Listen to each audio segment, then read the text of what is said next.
ॐ श्री गणेशाय नमः। ॐ श्री सरस्वतीय नमः। ॐ श्री गुरुभ्यो नमः।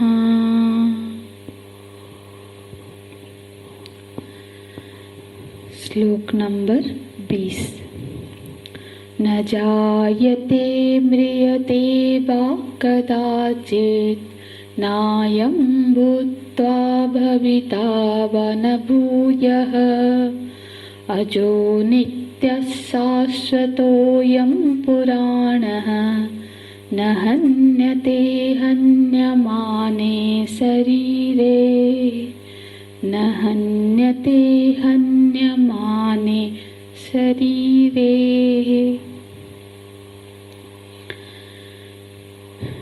यस्माद्नयमात्मा हन्ति न हन्यते। 19वें श्लोक की जो निष्पत्ति है वो है आत्मा न अयमात्मा हन्ति, मतलब न हनन क्रियायाः कर्ता भवति न च कर्म भवति। माने ये आत्मा वस्तु किसी क्रिया का कर्ता है ना किसी क्रिया का कर्म है, क्योंकि हेतु देते हैं अविक्रियत्वात्, क्योंकि ये आत्म तत्व विक्रिया रहित है। ये बोध प्राप्त होनी चाहिए।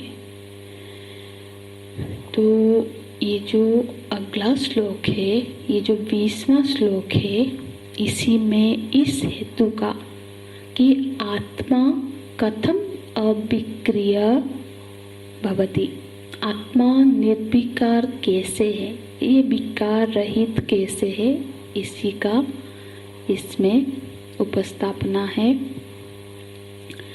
तो पहले तो अविक्रियत्वात् से कर्ता और क्रिया का निषेध करते हैं, पर जो हमारे अनुभव में ये आता है कि जो ये मैं है ये षड विकारवान है। हाँ, इसमें षड विकार क्या है? अस्ति, जायते, वर्धते, विपरिणमते, अपक्षयते, विनश्यति। माने जन्म, अस्ति, वृद्धि, विकार, क्षय और नाश। ये जो विकार से विकारवान हम अपने आप को समझते हैं, तो इसका निषेध कैसे है, यही इस श्लोक में मुख्य रूप से इस विकारत्व का ही निषेध किया गया है। तो बोलते हैं न जायते म्रियते वा कदाचित् नायं भूत्वा भविता वा न भूयः अजो नित्यः शाश्वतोऽयं पुराणः न हन्यते हन्यमाने शरीरे। न जायते माने इसका जन्म नहीं होता है, पर यहाँ पे हमको सावधान रहना होगा कि ये जो हम मतलब जब मैं की पहचान यदि हम शरीर के साथ करेंगे तो फिर तो इस श्लोक का कोई भी पंक्ति नहीं घटेगा। शरीरस्तु जायते शरीरस्तु म्रियते। जो मैं को केवल शरीर मानते हैं उनके लिए ये श्लोक की कोई भी प्रासंगिकता है ही नहीं। इसीलिए तो जिसके पास वेदांत की पृष्ठभूमि ना हो उसके लिए गीता जी को समझना बहुत दुष्कर व्यापार है, दुष्कर कार्य है। तो हमें अपने आप की स्थिति का परीक्षण करना चाहिए। क्या हम अपने आप को मरणाधर्म समझते हैं, जन्म हुआ मानते हैं क्या? खुद से प्रश्न होना चाहिए। ये तो साधारण मनुष्य की मान्यता है। हम किसी गवार से भी पूछेंगे कि भाई आपका जन्म हुआ है क्या, तो वो क्या बोलेगा? हाँ हुआ है, अमुक दिन मेरा जन्म हुआ है। तो फिर मरण भी होगा। तो बोलेगा हाँ हाँ मरण भी होगा, सभी को तो एक ना एक दिन मरना होता है।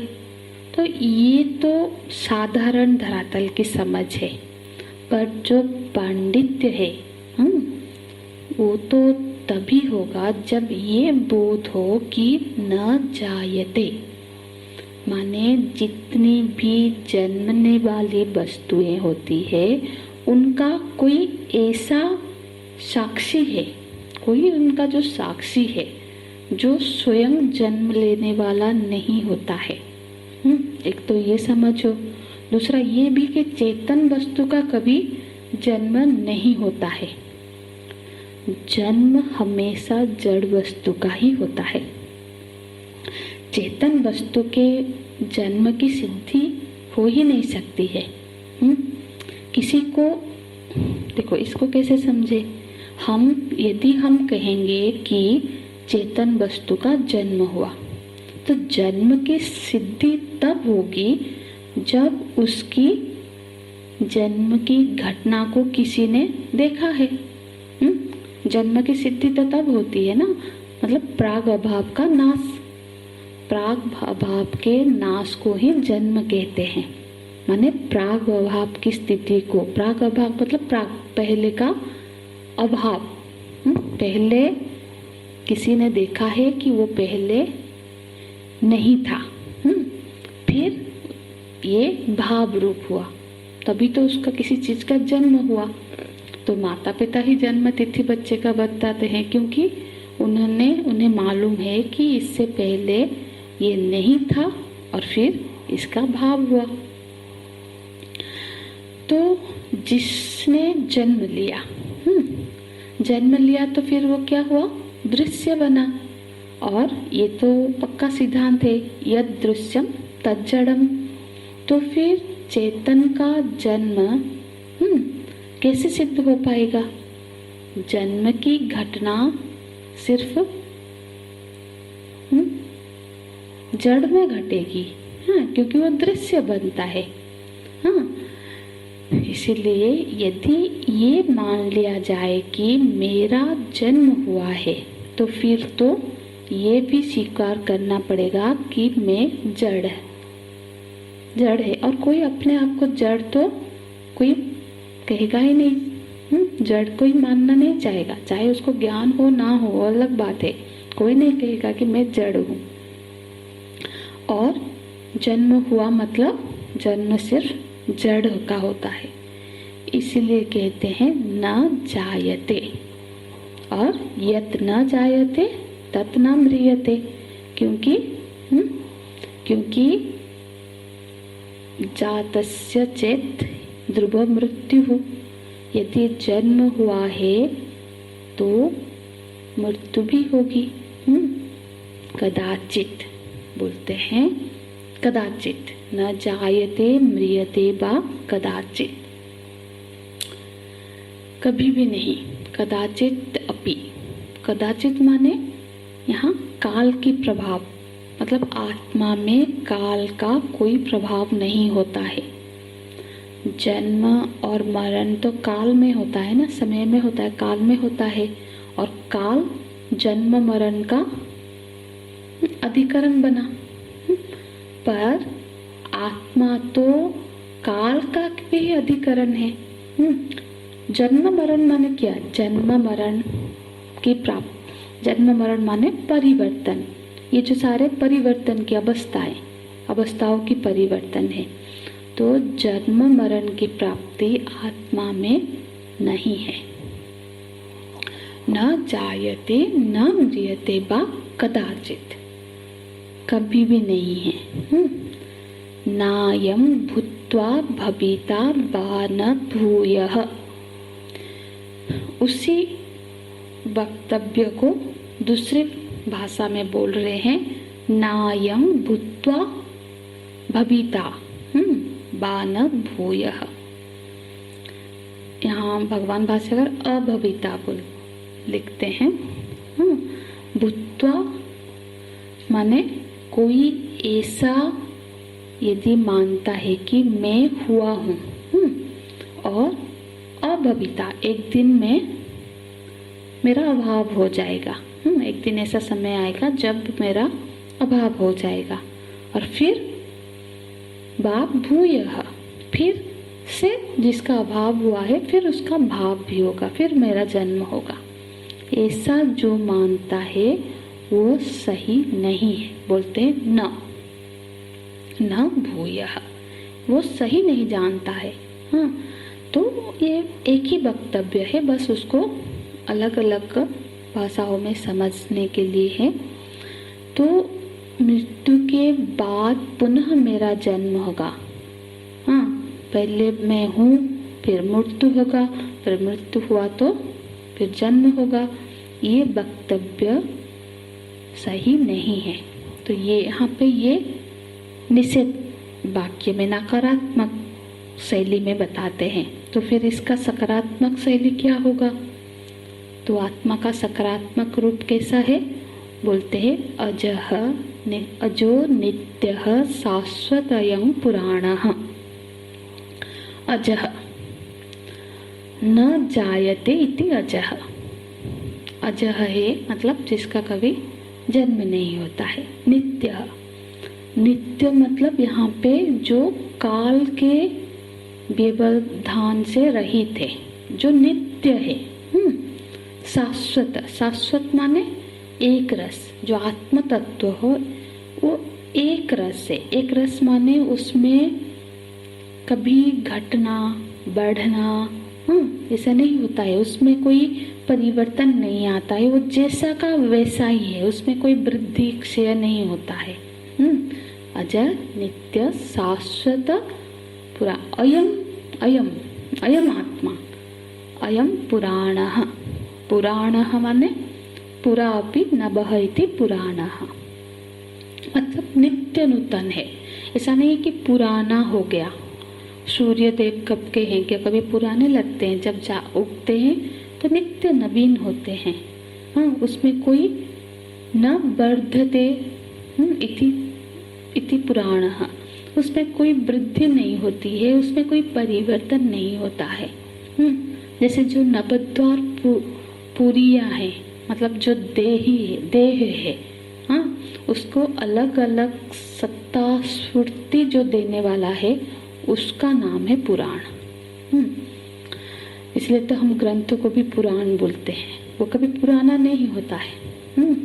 तो इन लक्षणों वाला जो आत्म वस्तु है, उस आत्म वस्तु को अज्ञान की स्थिति में, अज्ञान की दशा में शरीर मान के, शरीर से संबंधित मालूम पड़ता है। तो इसीलिए उस बोलते हैं न हन्यते हन्यमाने शरीरे। शरीर के निहत, शरीर के नष्ट होने पर इसका नष्ट नहीं होता है। न हन्यते हन्यमाने शरीरे, अयम न हन्यते मतलब न हन्यते शरीरे हन्यमाने अपि। शरीर से हन्यमान होता है, उसका क्षय होता है, किंतु अयम न हन्यते। तो ऐसी दृष्टि, ऐसा बोध होना चाहिए कि मेरा स्वरूप कैसा है। तो इस मंत्र का जो वाक्यार्थ है उसको क्या है, मतलब इस पूरे मंत्र का जो अर्थ है, वाक्यार्थ है, वो भगवान भाष्यकार बोलते हैं यस्मिन् मंत्रे षड्भाव विकारा लौकिक वस्तु विक्रिया आत्मनि प्रतिसिद्ध्यन्ते सर्व प्रकार विक्रिया रहित आत्मा इति वाक्यार्थः। माने इस मंत्र में जो लौकिक वस्तुओं में होने वाले जो छह जो भाव विकार का हम आत्मा में आरोप कर लेते हैं, तो उसका आत्मा में अभाव दिखाने जाने वाले के लिए ये उसका अभाव दिखाता है। आत्मा में, आत्मा सब प्रकार के विकारों से रहित है। यह इस मंत्र का वाक्यार्थ है। और आगे के मंत्र में फिर येनम वेति हंतारम। आत्मा हनन क्रिया का कर्ता और कर्म नहीं है, ये जो प्रतिज्ञा किया है, तो उसका आगे उपसंहार करते हुए वेदा विनाशिनं नित्यं येनमजम् अव्ययं कथं स पुरुषः पार्थ कम घातयन्ति हन्तिकम्, जिसका हम कल की कक्षा में चर्चा करेंगे। हरि ओम तत्सत।